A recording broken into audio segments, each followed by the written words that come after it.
जाओ जंगल में, हम नहीं जाएंगे, हम तो राज्य में रहेंगे। ऐसी करते नहीं करते? आज का राम होता तो यही करता। लेकिन उस राम ने चिंता नहीं करी, टेंशन नहीं किया। क्या किया?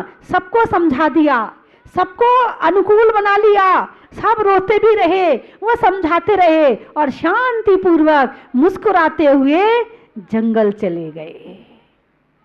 मेरी बात आपकी समझ में आ रही है? हैं? कोई भी बात होती है, ऐसा नहीं है ये बात आज से नहीं हो रही है, भगवान आदिनाथ के समय से हो रही है। आदिनाथ भगवान के समय में राज्य की लड़ाई हुई थी, नहीं हुई थी? भरत बाहुबली में चक्रवर्ती बन गए, राज्य तो लेना ही पड़ेगा, बिना राज्य लिए चक्र अंदर नहीं जाएगा, इसलिए झगड़ा तो करना ही पड़ेगा, युद्ध तो करना ही पड़ेगा। और किया भी। ये लड़ाई झगड़े, तेरा मेरा, ये सब कुछ जब से मोह शुरू हुआ है तभी से शुरू हो जाते हैं। ये चिंता कब से शुरू होती है?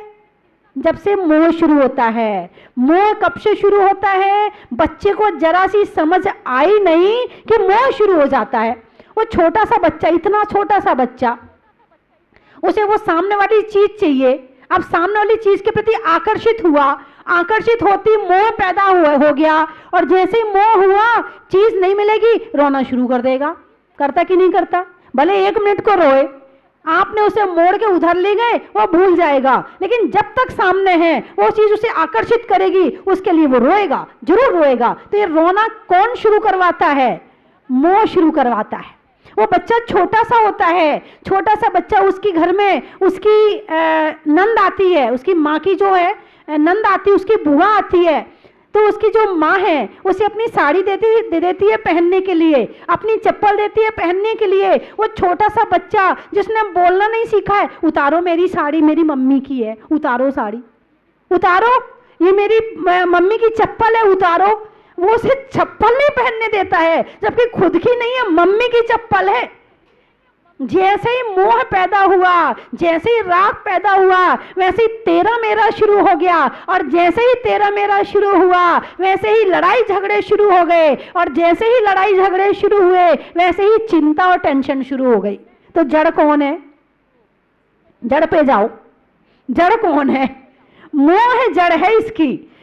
ये चीज मेरी है ही नहीं है। अब कोई पूछता है ये पेन किसका? अरे मेरा पेन है। अरे पेन तो प्लास्टिक का है, पेन तो लोहे का है, पेन तो चांदी का है, तुम्हारा पेन कहाँ से हो गया? भाई ये गाड़ी किसकी? मेरी गाड़ी। अरे गाड़ी तो लोहे की है, तुम्हारी कहाँ से हो गई? लेकिन ये जो मेरापन का भाव है यही चिंता का कारण बन जाता है। और चिंता कम करनी है तो मोह कम करना शुरू कर दो। एक बार की बात है, एक मुनिराज जंगल में ध्यान कर रहे थे, तपस्या कर रहे थे, ध्यान कर रहे थे, तपस्या कर रहे थे। उनका परिवार उसी रास्ते से गुजरा, वो ध्यान में लीन थे। माँ थी, पिताजी थे, भाई थे, बहन थी, सब वहीं से जा रहे थे। माँ पिताजी ने पूछ लिया, अब बेटा तो कह नहीं सकते, लेकिन महाराज इस रास्ते से आगे जा रहे, कहीं कोई डर तो नहीं है, कहीं कोई लूटपाट तो नहीं होगी? उन्हें पता था इस जंगल में लूटपाट होती है, लेकिन वो मौन रहे। उन्होंने ना राग किया ना द्वेष किया। मेरे मम्मी पापा हैं इसलिए मैं बता दूं, अरे बच के जाना, यहां से मत जाना, यहां तो लूटपाट होती नहीं। राग छोड़ दिया, और ऐसा राग छोड़ा कि ये भी नहीं बताया कि यहां पर लूटपाट होती है, डाकू रहते हैं आगे। कोई जवाब नहीं, किसी तरह का जवाब नहीं, ना हाँ ना ना। वो आगे गए, डाकुओं ने उन्हें लूट लिया। जब डाकू उनसे सामान छीन रहे थे तो माँ बड़ी जोर जोर से रोने लगी, अरे मैंने किस बेटे को जन्म दिया, ऐसा बेटा जिसने ये भी नहीं बताया कि आगे डाकू रहते हैं, कम से कम इतना बता देता तो हम इस रास्ते से नहीं जाते। डाकुओं ने वो बात सुनी कि वहां जो मुनिराज बैठे हैं उन्होंने ये भी नहीं बताया कि आगे डाकू रहते, जबकि उन्हें पता था। उन डाकुओं को बड़ी श्रद्धा हुई, उनने उनका सारा धन वापस कर दिया और डाका डालना छोड़ दिया और मुनिराज के पास जाकर दीक्षा ले ली। ना राग ना द्वेष। जब ऐसी स्थिति आती है तो चिंता भी खत्म हो जाती है। लेकिन यहाँ तो 24 घंटे किस में पड़े हुए हैं? केवल मोह में पड़े हुए हैं। और ये मोह ही चिंता का कारण होता है। चिंता छोड़नी है तो चिंता हट जा और डिप्रेशन की दवाई खाओ, ये करो, तो इससे चिंता दूर नहीं होगी। वैराग्य भावना पढ़ो, विराग भावना पढ़ो, 12 भावना पढ़ो, भावों से पढ़ो, अंतर मन से पढ़ो, एक एक लाइन को चबा चबा के पढ़ो। जैसे भोजन चबा चबा के करते हो, एक एक ग्रास चबा चबा के अंदर डालते हो, ऐसे लाइन एक एक लाइन को चबा चबा के अंदर डालो, एक एक धीरे धीरे बोलो। राजा राणा छत्रपति हाथिन के असवार, मरना सबको एक। अब इस बात को अंदर डालो, मरना सबको एक दिन, जाना एक दिन, सबको जाना है, मेरा नंबर भी आएगा। ऐसे चबा चबा के अंदर डालो, ऐसे भाव करो तो अंदर में वैराग्य पैदा होगा, तो मोह कम होगा। और आप बिना चबाए डाल जाते हो सारी लाइनें। भोजन तो शरीर का भोजन तो चबा चबा के करते हो, और दिमाग का भोजन बिना चबाए कर जाते हो, इसीलिए उसका रस नहीं बनता है। बिना चबाए भोजन करोगे तो उसका भी रस नहीं बनेगा, और बिना चबाए 12 भावना पढ़ोगे तो उसका रस भी बनने वाला नहीं है। तो कम से कम 24 घंटे में 2 मिनट 5 मिनट के लिए मोह छोड़ने का प्रयास करो। 24 घंटे में कितने मिनट होते हैं? जल्दी हिसाब लगा के बताओ, जल्दी फटाफट। 1440 मिनट होते हैं 24 घंटे में। अब 1400 यानी 1440 मिनट, इतनी सारे। इन 1440 मिनट में से केवल 5 मिनट के लिए मोह का त्याग रोज करो। हो सकता है केवल 5 मिनट मंदिर में बैठ के कर लो, भगवान के सामने बैठ के कर लो। हे भगवान, आपका मोह छूट गया, ऐसे मेरा मोह भी छूट जाए।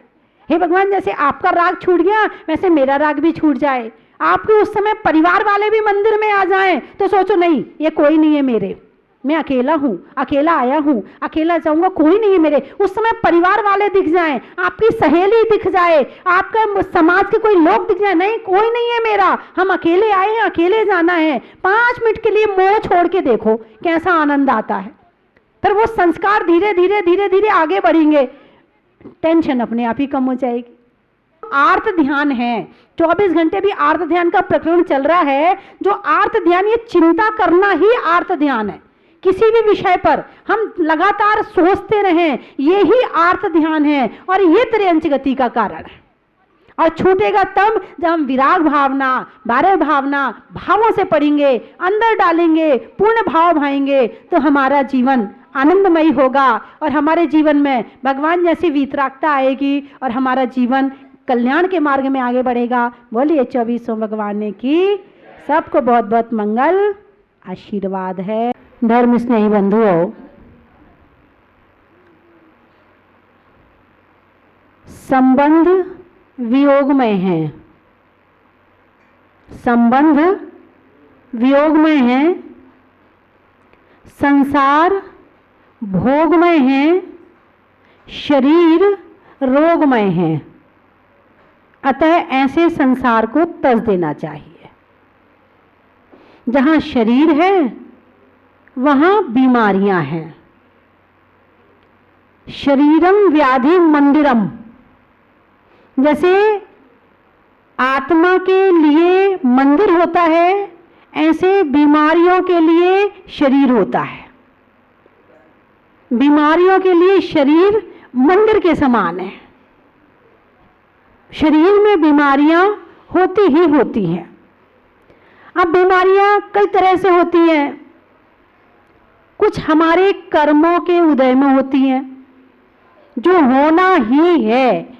हम चाहे शुद्ध खाएं चाहे अशुद्ध खाएं, कुछ बीमारियां ऐसी होती हैं जो कि होनी ही है। कुछ कर्म ऐसे होते निधत्ते निकाचित, कुछ कर्म ऐसे होते जिनका फल भोगना ही पड़ता है। तो ऐसे कर्मों के उदय में जो बीमारियां होती उन्हें भोगना ही पड़ता है। चाहे संसार में आप करोड़पति हैं, अरबपति हैं, चाहे खरबपति हैं, चाहे आपके घर में हेलीकॉप्टर है, हवाई जहाज है, डॉक्टर आपके आसपास घूमते हो, डॉक्टर आपके इशारों पर दौड़ने वाले हो, मगर कुछ बीमारियां ऐसी होती हैं कि वो डॉक्टर भी ठीक नहीं कर पाते हैं। ऐसा होता है कि नहीं होता है कि तिजोरी में करोड़ों नोट रखे रह जाते हैं और इंसान को उस बीमारी के कारण से जाना पड़ता है। कुछ बीमारियां ऐसी होती ही होती हैं। कुछ बीमारियां ऐसी होती हैं जो मौसम के कारण से होती हैं। जब मौसम बदलता है और जब मौसम बदलता है तो हमारे कमजोर शरीर में अटैक करता है, तो कुछ बुखार हो जाता है, सर्दी हो जाती है, जुकाम हो जाता है। ऐसे समय में यदि कुछ भोजन पानी अनुकूल अपने हिसाब से लें तो बचा जा सकता है, और लापरवाही करेंगे तो बीमारी होनी ही होनी है। और कुछ बीमारियां ऐसी होती हैं जो हमारे ज्यादा खाने से होती हैं। अरे बोलो ना, मुस्कुरा क्यों रहे हो? ऐसा है कि नहीं है? बहुत सारी बीमारियां ऐसी होती है जो हमारे ज्यादा खाने से होती हैं। कुछ परिवार ऐसे हैं जो ये सोचते हैं क्या खाएं, उनके घर में खाने को नहीं है, वो ये सोचते हैं क्या खाएं। और कुछ परिवार ऐसे हैं इतने आइटम रखे हुए हैं, वो सोचते हैं क्या खाएं और क्या क्या खाएं। कुछ परिवार के पास इतने कपड़े हैं पहनने के लिए, वो ये सोचते हैं क्या पहने। और कुछ परिवार ऐसे हैं जिनके पास कपड़े पहनने को नहीं है, वो सोचते हैं क्या पहने। तो भोजन, कुछ बीमारियां ज्यादा खाने से होती हैं। वैसे जो ज्यादातर लोग हैं उन्हें ज्यादातर बीमारियां ज्यादा खाने वाली ज्यादा बीमारियां हैं। कम खाने वाली, ये कम खाने का तो नाम ही नहीं है। आजा भाई, जितना आना आजा। सुबह से जो शुरू हुए, आंख खुली और प्रारंभ हो जाता है। जैसे कि जब सूरज निकलता है तो कमल खिल जाता है, और सूरज डूबता है तो कमल बंद हो जाता है। जब सूरज डूबता है तो कमल बंद हो जाता है। ठीक ऐसे ही आपका जो मुंह है ये भी ऐसा ही होना चाहिए। सूरज उगे तब खुलना चाहिए, और सूरज डूबे तो ये बंद हो जाना चाहिए। जैन धर्म में तो यही कहा है, रात्रि भोजन नहीं करना। सूरज चला गया, अब रात्रि भोजन नहीं करना। जैनियों से ज्यादा सूरज को कौन मानता है? सबसे ज्यादा जैनी मानते हैं सूरज को। सूरज निकलता है तो कुछ खाते हैं, और सूरज डूब जाता है तो खाना बंद कर देते हैं। और होना भी नहीं चाहिए। रात को पशु पक्षी भी नहीं खाते हैं। रात को पशु पक्षी भी नहीं खाते हैं। कुछ पशु ऐसे हैं जो दिन में ही खाते हैं, रात में नहीं खाते हैं। कुछ पशु ऐसे हैं जो रात में ही खाते हैं, दिन में नहीं खाते। जो मांसाहारी पशु हैं वो ज्यादा रात में ही खाते, वो दिन में नहीं खाते। दिन में तो सोते हैं और रात को शिकार करके रात को खाते हैं। लेकिन मनुष्य एक ऐसा प्राणी है, बोलो ना, जो दिन में भी खाता है और रात में भी खाता है। 24 घंटे खाता है, 24 आवर्स शुरू रहता है। बिल्कुल तुम्हारे घर की वॉशिंग मशीन जो कपड़े धोती है वो तो कुछ समय कपड़े धो के बंद हो जाती है, मगर तुम्हारे पेट की मशीन को आराम नहीं मिलता है। उन मशीनों को तो, सब मशीनों को आराम मिल जाता है, मगर आपकी पेट की मशीन को आराम नहीं मिलता है। इसीलिए बीमारियां ज्यादा होती हैं। और आजकल के तो बच्चे भी बाहर निकलते हैं तो वो पैकेट आते हैं ना, पैकेट क्या मिलता है उसमें? किसी में कुरकुरे होते हैं, किसी में चिप्स होती है, किसी में सेब होती है। हाँ, हमारा बच्चा बता रहा है क्या होता है?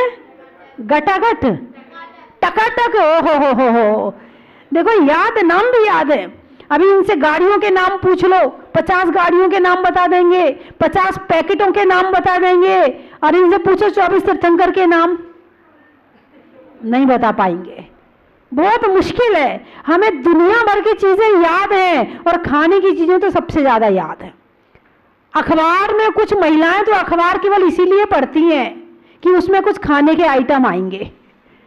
कुछ महिलाएं उस टीवी में आजकल कुछ चैनल ऐसे चल गए जिसमें केवल खाने का बताया जाता है। अब सबसे ज्यादा जिह्वा के वशीभूत होकर जी रहे हैं। नया नया चाहिए, नया टेस्ट चाहिए, नया स्वाद चाहिए। नई जिनवाणी में नई पूजा नहीं चाहिए, नया शास्त्र नहीं चाहिए पढ़ने के लिए। हाँ, नया शास्त्र नहीं चाहिए और नए प्रवचन सुनने के लिए नहीं चाहिए।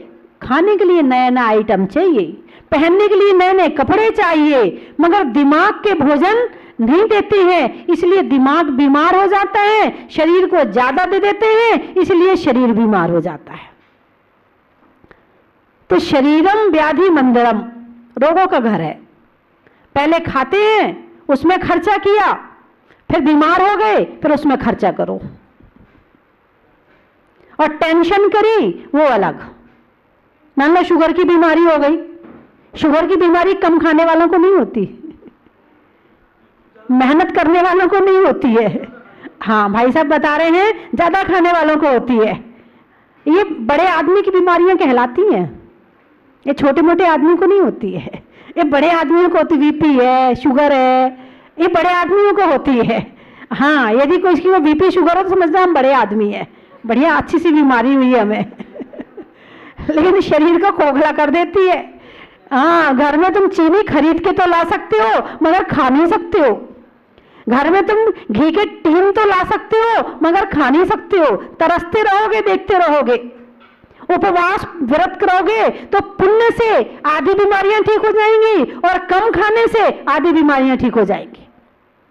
तो बीमारी टेंशन का कारण है, बोलो है कि नहीं है? 100%।